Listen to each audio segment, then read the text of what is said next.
Olá e bem-vindos. Hoje a gente vai mergulhar num material que, assim à primeira vista, parece um guia simples, mas na verdade é um manual de estratégia muito denso e bem peculiar. Bem peculiar mesmo. O nome do documento é Um Tipo de Estratégia Evangelística Personalizada para o Bairro Silvestre. E o que me pegou de cara é que ele defende o oposto do que a gente espera, né? Totalmente. Ele aposta tudo na presença silenciosa, no serviço quase anônimo, em vez daquela proclamação direta. Então a nossa missão aqui é desvendar a lógica por trás disso, que parece tão contraintuitivo. E a chave para entender, eu acho que já está logo no comecinho do documento. Ele se apresenta como um paradoxo que define toda a filosofia da coisa. Que seria? Tem uma citação lá que diz o seguinte: é a mentalidade deles. Parece que não se está fazendo nada, mas está se fazendo o mais difícil: ganhar confiança sem controle. Uau! Ganhar confiança sem controle. Exato. Esse é o núcleo de tudo. A ideia é que a mensagem, seja ela qual for, precisa primeiro ser visível no comportamento, para só muito depois, talvez, se tornar audível. É uma inversão radical do processo. E essa inversão não é aleatória, né? O documento sugere que é uma resposta a um problema bem específico. Que obstáculo é esse? Exatamente. O método foi desenhado para contornar o que o texto chama de resistência cultural e rejeição relacional. Resistência cultural. Sim. Ele parte do princípio de que em certos lugares, tipo bairros de classe média, onde a vida é muito privada, sabe? Onde as pessoas já são bombardeadas por todo tipo de solicitação. Certo. Nesses lugares, uma abordagem direta não é só ineficaz, ela é contraproducente. É vista como uma invasão, gera uma barreira na hora. Então a estratégia não é sobre falar mais alto, é sobre como ganhar o direito de ser ouvido. Ok, vamos desvendar essa base então.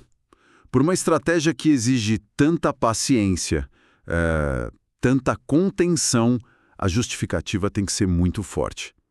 Onde que o documento ancora essa ideia de permanecer antes de falar? A âncora é toda teológica. O documento se baseia no conceito de encarnação, que é a ideia de habitar um espaço, de se fazer presente. Ah, interessante. Ele cita passagens bíblicas como João 1,14, que diz: o verbo habitou entre nós. A ênfase é no habitou, não gritou do céu, sabe? Entendi. E também Lucas 10, que eles interpretam como uma instrução para os discípulos primeiro entrarem num lugar, permanecerem, comerem com as pessoas, e só depois anunciar a mensagem. A lógica é que a presença e as ações validam as palavras. Exato. Sem essa validação, as palavras são só ruído. Faz todo sentido. É a ideia de que a vida da equipe tem que ser a primeira mensagem. Mas assim, essa base teológica precisa se conectar com a realidade do lugar, né? Como é que o documento descreve o território ideal para isso funcionar? Não deve ser para qualquer lugar. De jeito nenhum. E essa é uma das forças do material. Ele é muito específico sobre o contexto. Não é para ser aplicado em qualquer bairro. E qual é o cenário? É o de bairros onde a vida social não acontece na rua. As pessoas vão do carro para dentro de casa. Não tem aquela cultura de vizinho na calçada. A vida é privada, dentro dos muros. Ok. Só que o documento identifica um ponto vital. Quase sempre existe um núcleo social neutro. Pode ser uma praça, uma quadra de esportes, um parquinho. Um ponto de encontro. Isso. Um lugar que, apesar da privacidade geral, concentra o fluxo de pessoas. Principalmente nas noites de sexta e sábado. É ali que a estratégia se concentra. Entendi. Então a estratégia não é sobre forçar a entrada na casa das pessoas, mas sobre se posicionar de forma inteligente nesse espaço que já existe. Precisamente. É uma abordagem que responde à leitura do ambiente. É uma estratégia de observação antes de ser de ação. Ela se molda à dinâmica social que já está lá, em vez de tentar impor uma nova. Isso é crucial. Muito. A maioria dos projetos comunitários, às vezes, falha por tentar encaixar um modelo pronto, uma realidade que não comporta, né? Aqui, a primeira tarefa é entender o bairro, os ritmos, os códigos. Só depois se pensa em agir. Certo, então a base é essa presença, estar ali de forma consistente. Mas como é que isso se traduz em ação? O que eles fazem concretamente para serem vistos sem serem invasivos nesse núcleo social? E é aqui que a simplicidade da estratégia fica, olha, quase genial. A ação central, o motor de tudo, é distribuir água gelada. Água. Só isso? Eu sinceramente esperava algo mais elaborado. Um evento, música, sei lá.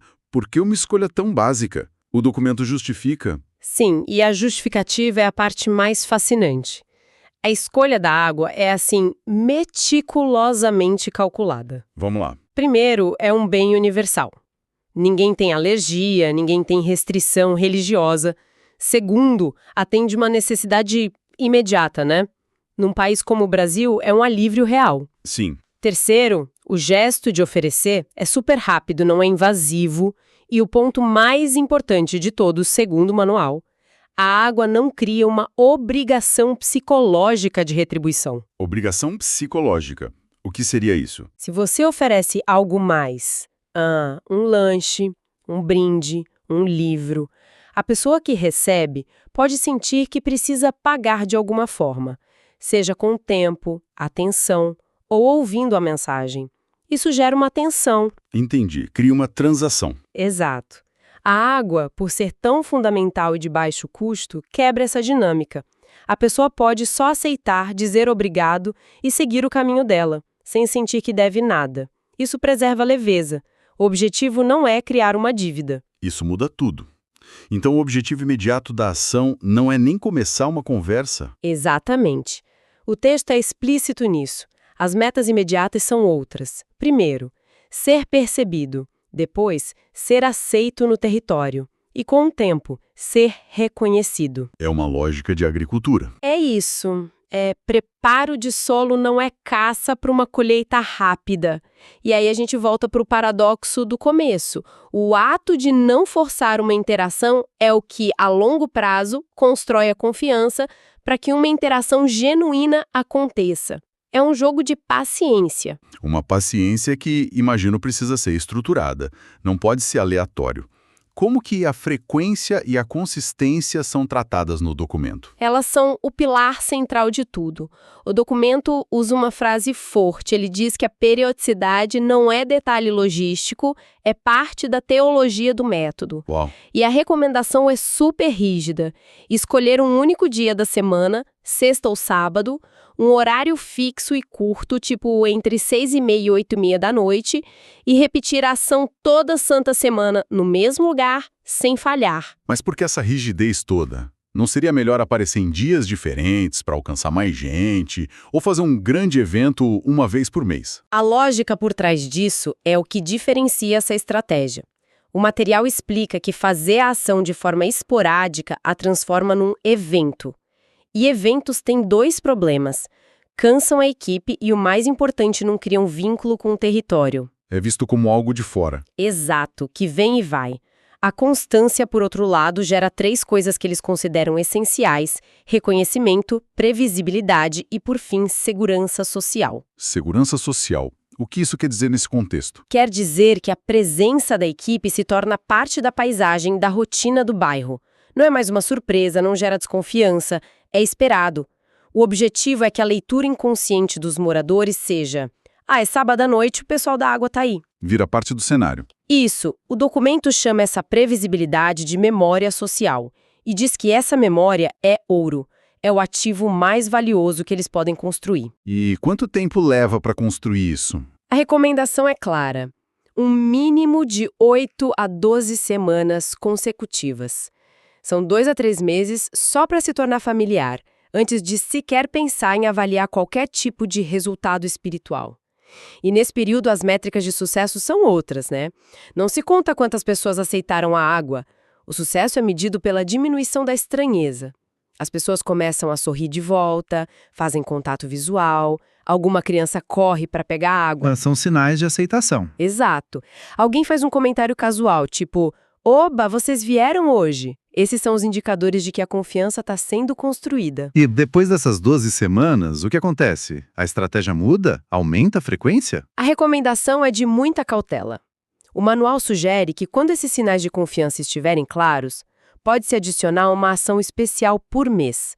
Distribuir picolé num dia quente ou café numa noite fria. Ah, legal. Mas ele adverte explicitamente para nunca passar para 2 dias fixos por semana.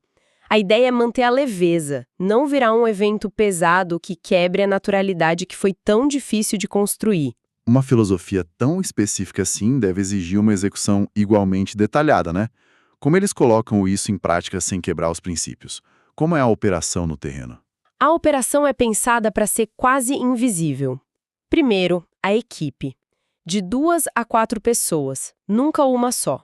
A logística se divide em base fixa e equipe móvel. Certo. A base fixa é só um isopor grande, com um estoque de água, posicionado discretamente num canto.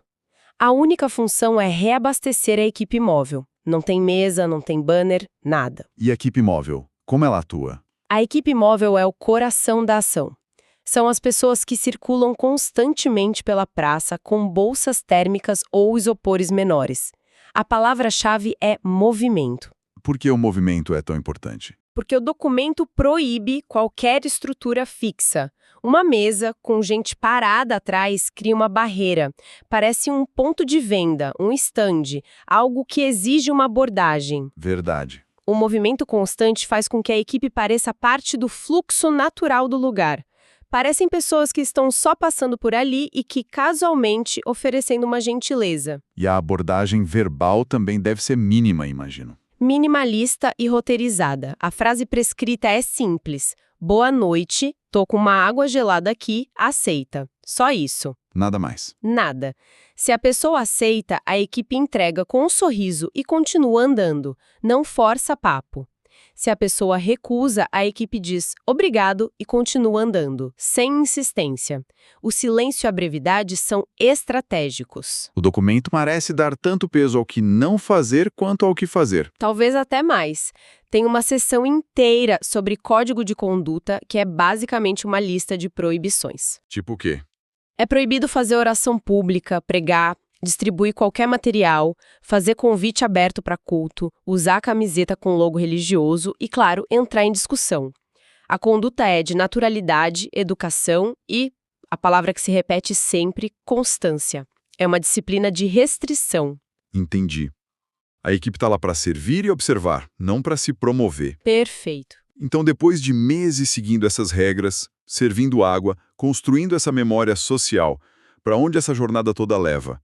O documento descreve o resultado esperado? Sim, ele descreve uma progressão bem clara, em 4 estágios.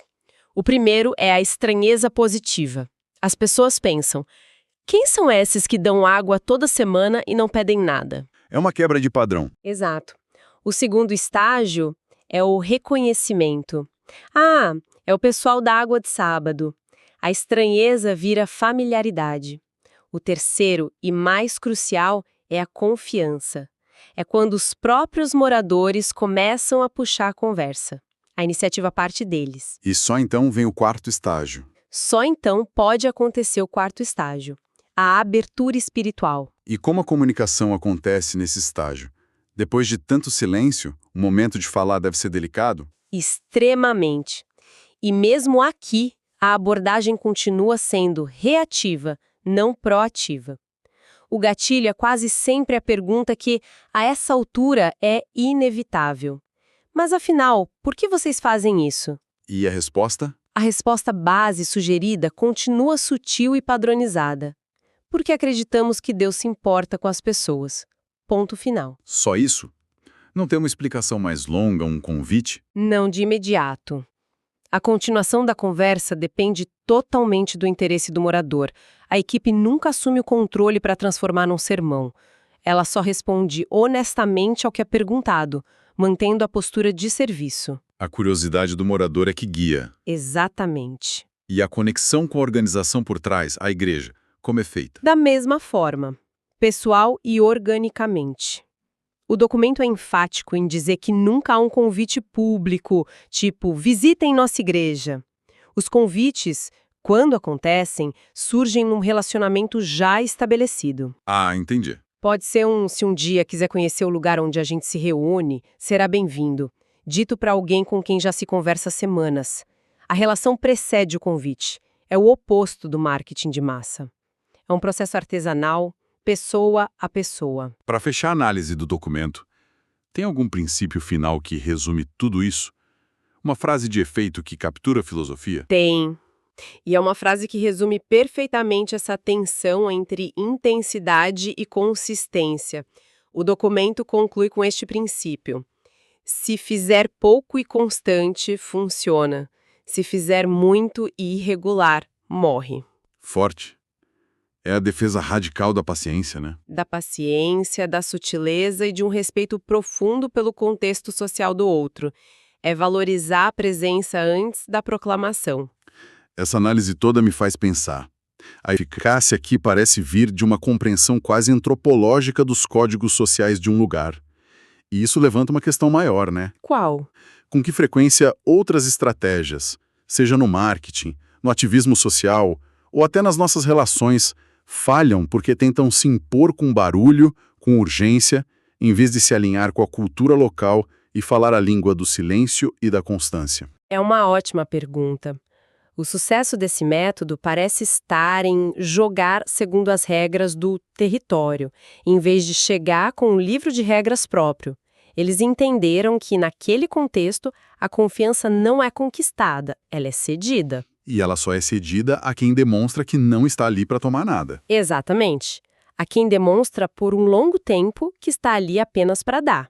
É uma lição poderosa. Quem abre mão do controle, paradoxalmente, ganha influência. E isso nos deixa com um pensamento final para a gente aprofundar. O documento dedica quase tanto tempo explicando o que não fazer, né? Não pregar, não fazer convites públicos, não ser irregular, tanto quanto ele explica o que fazer. Verdade. Será que o primeiro passo, o mais poderoso de todos, não é identificar e eliminar as ações que, mesmo parecendo produtivas, na verdade criam resistência imediata? É uma provocação e tanto. O que o silêncio estratégico pode alcançar, que o ruído constante simplesmente não consegue.